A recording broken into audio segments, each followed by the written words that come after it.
Bonjour, aujourd'hui dans Il était une fois un livre, je vous emmène dans un univers qui n'est absolument pas le mien, que je ne connaissais pas et que j'ai eu envie de découvrir parce qu'à un moment donné il faut faire preuve de curiosité, c'est l'univers du manga. Donc une cliente m'a conseillé « Mon mari dort dans le congélateur ». Alors le sujet fait rire, enfin le titre fait rire mais le sujet ne l'est pas du tout.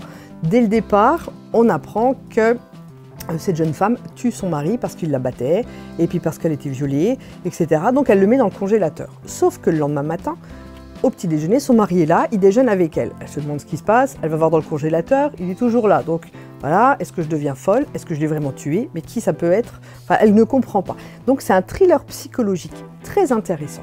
Mais vraiment, on finit le 1, on n'a qu'une envie, c'est de lire le 2, parce que c'est prenant. Et finalement, ça m'a fait découvrir un univers que je ne connaissais pas, donc avec une lecture complètement différente. On commence par ce qui est pour nous la fin jusqu'au début, en lisant en forme de Z.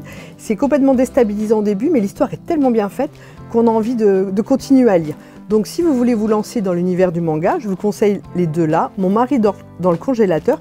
Il est tiré d'un roman japonais qui n'a jamais été traduit, mais du coup qui a été adapté en manga et on peut découvrir cette histoire par ce biais-là. Donc je vous le conseille vraiment, c'est Mon mari dort dans le congélateur.